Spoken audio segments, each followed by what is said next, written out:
Hello. Hello. Hello, I'm Anne-Marie. I'm Sally. and I'm Doug. We are the ICE team, and welcome to our Easter Assembly. Now, there might be lots of different things you think of when it comes to Easter. Maybe you think of chocolate eggs, maybe think about bunnies, chicks, new life, hot cross buns, perhaps. But perhaps the biggest thing we can think about at Easter time is hope. In fact, we celebrate Easter because of something that happened 2,000 years ago, and yet it still gives hope to billions of people today. So, in the next few minutes, we're going to tell you a story. We're going to spend some time thinking about hope, and then there'll be some time for you to reflect and to discuss things with the people sat next to you.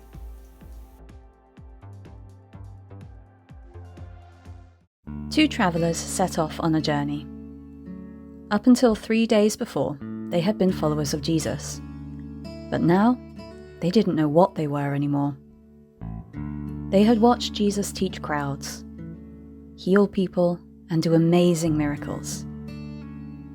They had hoped that Jesus would be the person God had sent to rescue Israel. But then, they had seen Jesus get arrested by the Romans. He was accused of things he hadn't done. They saw him die on a cross. And finally, he was buried in a tomb. It looked like the person they had put so much hope in was dead and gone. With broken hearts and downcast faces, they decided to go back home from Jerusalem to the village of Emmaus. I love sports. The drama, the passion, the fact your heart gets into it, absolutely love it. I love watching it and playing it, and I especially love football. But sometimes sport can be a heartache too. Like, I was playing football the other week. It was a really close game. The other team scored early on, but we kept at them. We kept pushing, and finally, about 10 minutes before the end, we got our crucial equaliser.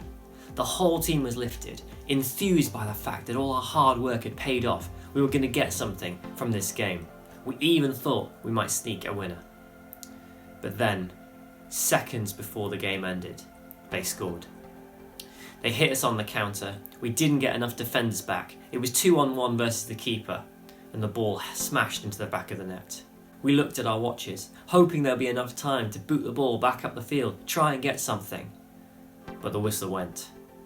The other team rejoiced, and we were crushed. Our good result, our draw, in just an instant had been taken away. Our hope was gone.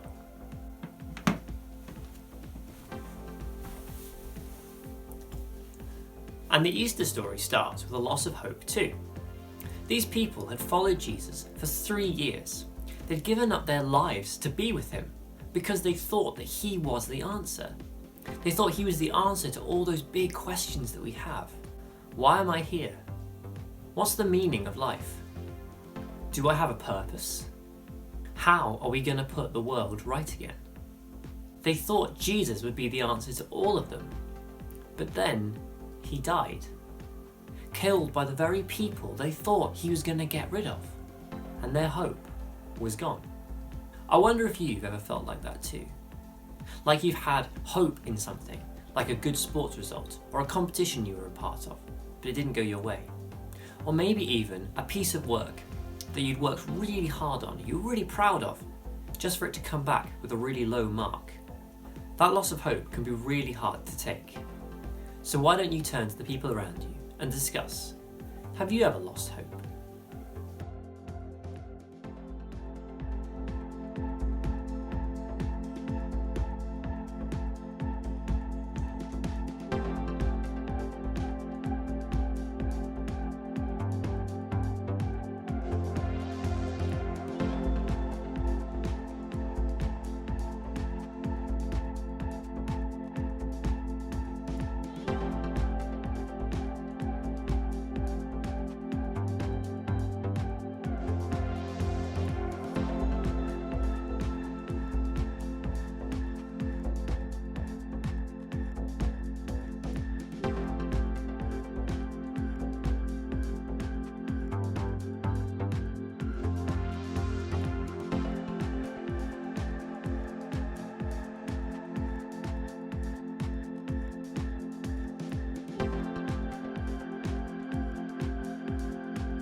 As the travellers walked along the road and talked about everything that had happened, a third person walked up to join them. It was Jesus himself, but God kept them from recognizing him. "What are you talking about?" he asked them. "Are you the only person visiting Jerusalem who doesn't know what's happened?" they replied. They told him about Jesus, about how great this man was that they had followed, but how he had been killed. "And what's more," they continued, "some of our women told us something amazing. They went to the tomb early this morning, but they couldn't find Jesus' body. They told us angels said he was alive. Then some of our friends went to the tomb and found it just as the women said, but they didn't see Jesus." "You are foolish and slow to realize what's true," Jesus told them. "You should believe everything the prophets said." And he began to explain to them everything the scriptures said about himself, from the very beginning. He helped them to understand that his death wasn't an accident, but part of God's plan to bring people back into friendship with him again. Jesus walked and talked with them all the way along the road until they arrived at Emmaus.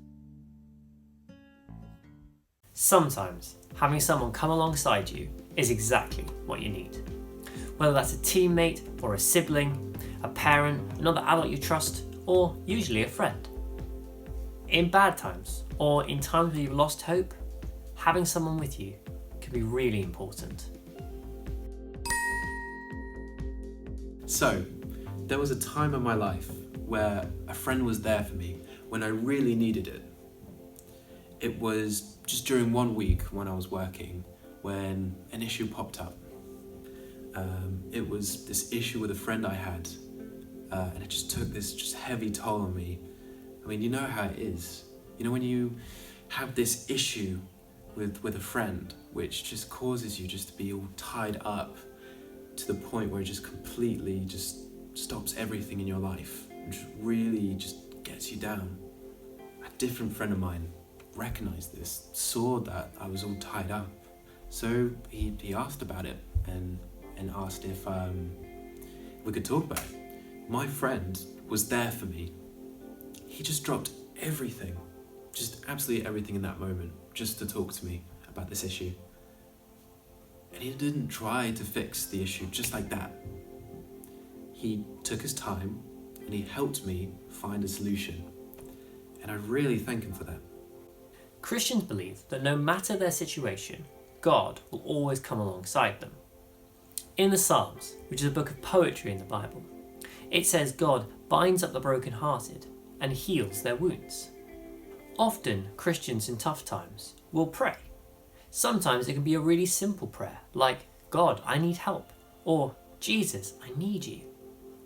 And many would attest to the fact that after praying such a prayer, a deep sense of peace comes over them.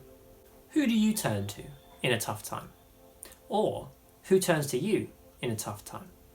You don't have to be a trained counsellor or someone who knows all the answers to the problem that person's having.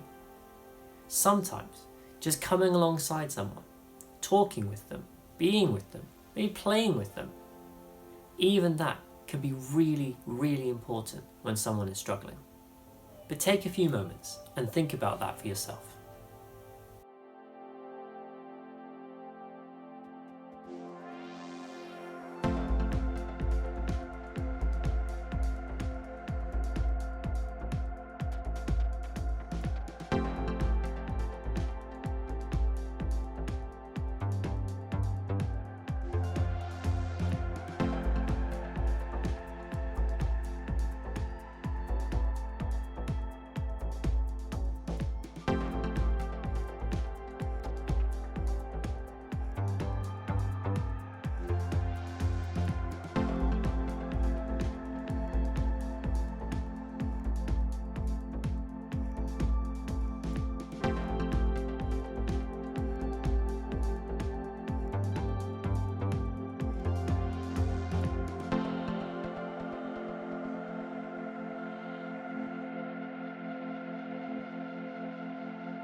It was getting late, and the travellers were almost home.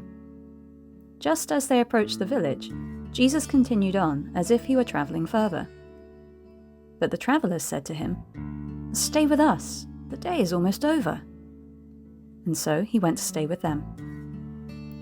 When they sat down for dinner, Jesus took bread, gave thanks for it, and broke it.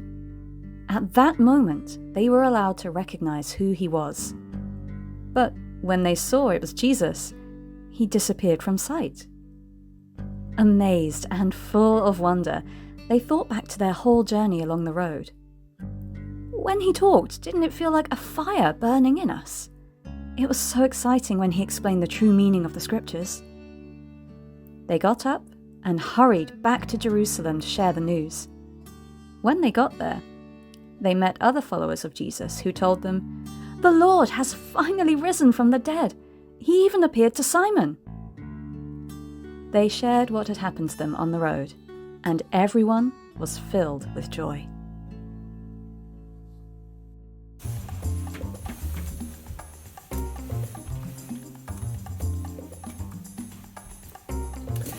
It's almost like the end of a murder mystery or an episode of Scooby-Doo. All the characters are gathered in one place and the suspect is revealed. Most of the characters are shocked, but there's always one who claims to know what was going on the whole time. But in this story, when Jesus reveals himself, nobody saw it coming.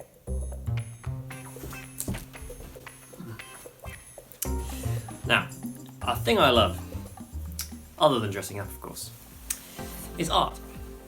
In fact, it's a shared hobby of mine and my wife's.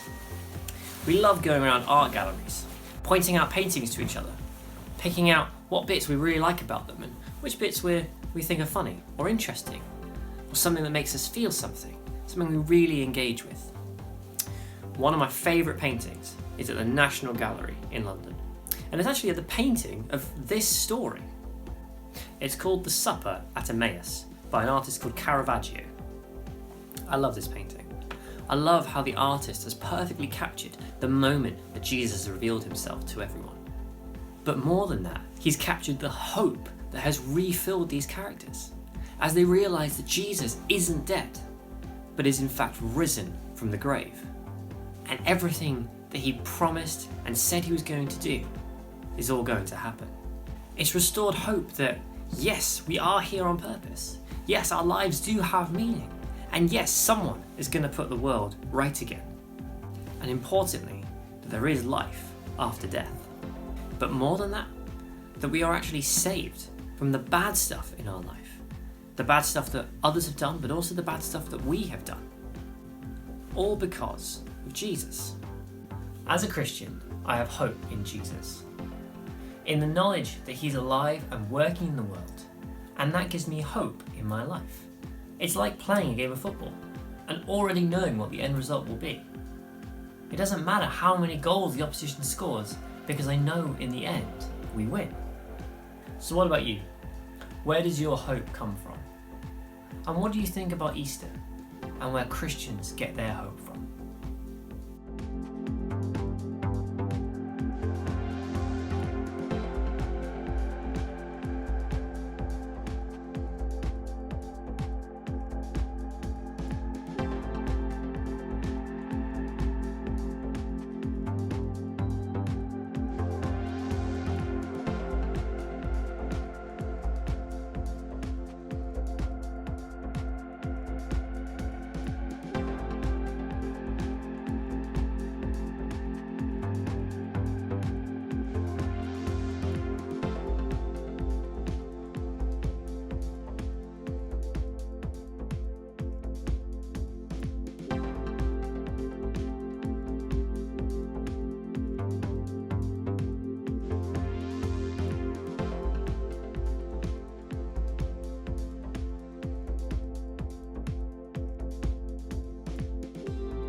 Thank you for being part of our Easter assembly this morning. We hope you got something out of it. Maybe you learnt something new about Easter. Maybe you've had a chance to think about why hope is so important to us. Or maybe you're just really excited to enjoy all of the yummy treats we get to enjoy at Easter. Whatever the reason or whatever you got out of it, we hope you have a really happy Easter. So let's finish our time together with a moment to reflect and a time to pray. Holy God, thank you that you bring us hope, even in the hardest of times. This Easter time, please help us to see where you are walking beside us, just like you walked beside the disciples that day on the road to Emmaus, and help us to discover that wonderful gift of hope that you give us. Amen.